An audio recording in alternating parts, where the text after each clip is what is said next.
Hi, I am doctor Sameer Iyer. मैं board certified cosmetic and plastic surgeon और मैं मुंबई और गोवा में प्रैक्टिस करता हूँ।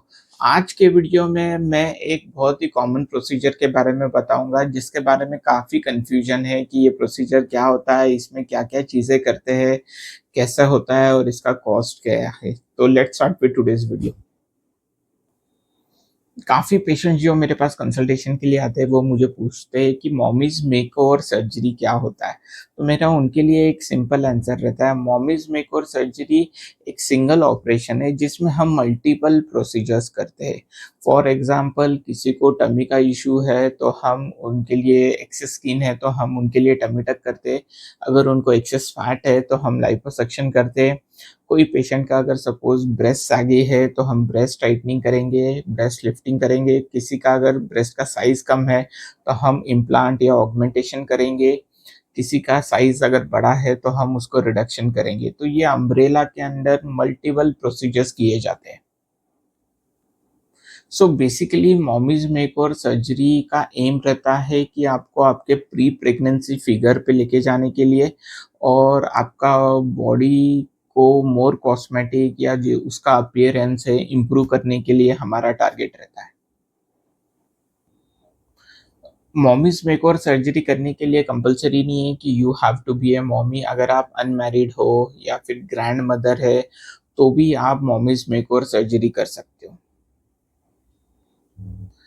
Plus two that mommies makeover surgery her patient के साथ वेरी होता है, कस्टमाइज किया जाता है। फॉर एग्जांपल हर पेशेंट के नीड्स एक्सपेक्टेशन के हिसाब से इसको हम डिज़ाइन करते हैं, कौन से सर्जरीज इंक्लूड करने हैं, कैसा करना है, पूरा प्लान हम रेडी करते हैं।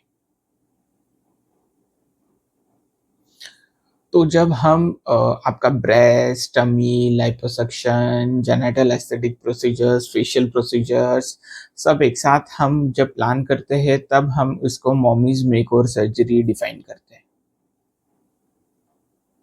मॉमिज मेकओवर काफ़ी पॉपुलर हुआ है फिलहाल के सालों में। इसका रीज़न है बिकॉज़ ये कूल टर्म है, अच्छा लगता है सुनने के लिए। लेकिन इसका मेन रीज़न ये है कि बिकॉज़ ऑफ एडवांस टेक्नोलॉजी हम काफ़ी प्रोसीजर्स एक साथ कर सकते हैं। फॉर एग्ज़ाम्पल हम multiple procedures without taking any extra added risk और सेफली हम कर सकते हैं। सो मॉमीज मेकओवर सर्जरी का एडवांटेज क्या है? अगर आप हेल्दी है तो हम एक तो मल्टीपल प्रोसीजर्स कर रहे हैं, दैट मीन्स सिंगल रिकवरी में आपके मल्टीपल प्रोसीजर्स हो रहे। सेकंड थिंग, आपका कॉस्ट भी कम रहता है या आपके थोड़ा डेफिनेटली कॉस्ट बच जाता है। इसका सिंपल रीज़न है, अगर हम ब्रेस्ट, टमी डिफरेंटली करेंगे तो एवरी टाइम आप anaesthetics, medicines, dressings, pressure garments, admission के लिए पे करोगे। लेकिन जब हम मॉमीज मेकओवर करते हैं तो ये सारी सर्जरीज हम एक साथ करते हैं, तो आपका एक ही टाइम पे आपको पे करना पड़ता है, आपको डिफरेंट कॉस्ट नहीं बेयर करना पड़ता। सो काफ़ी पेशेंट्स के लिए मॉमीज मेकओवर काफ़ी कन्वीनियंट प्रोसीजर रहता है एंड कॉस्ट इफेक्टिव भी रहता है।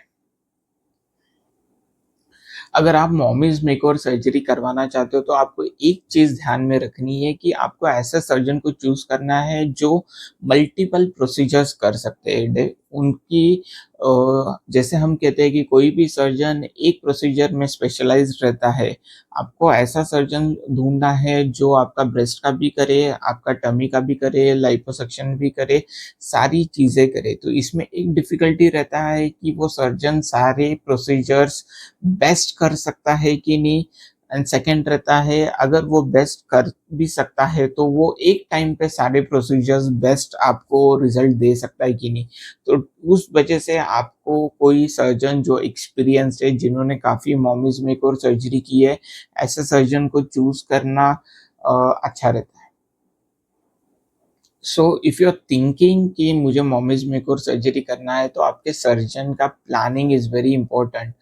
Order of surgery is important. For example जैसे अगर हम टमी टक कर रहे हैं तो हम टमी का स्किन पुल करने वाले तो वो ब्रेस्ट के शेप को अफेक्ट करेगा। तो आपके सर्जन ने पहले ही प्रेडिक्ट करके पता रहना चाहिए उनको कि ब्रेस्ट का शेप चेंज हो सकता है। उस हिसाब से उन्होंने ब्रेस्ट का सर्जरी करना चाहिए।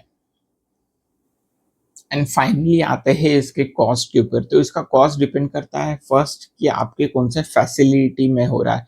अगर आपका कॉर्पोरेट हॉस्पिटल है, नर्सिंग होम में, रजिस्टर्ड नर्सिंग होम में, रजिस्टर्ड क्लिनिक है जहाँ पे आपका प्रोसीजर हो रहा है। सेकंड रहता है आपका जो स्टाफ आपको हैंडल करने वाला है, वेदर दे आर ट्रेन्ड, उनका एक्सपीरियंस कितना है, वो रिकवरी में आपको बराबर तरीके से मॉनिटर करेंगे कि नहीं। एंड फाइनली उसका रिकवरी जो रहता है, अगर आपके स्मॉल स्मॉल प्रोसीजर्स हुए तो आपका रिकवरी शॉर्ट रहेगा, लेकिन अगर आपके मल्टीपल प्रोसीजर्स हुए रहेंगे तो आपका रिकवरी भी लॉन्ग रहने वाला है।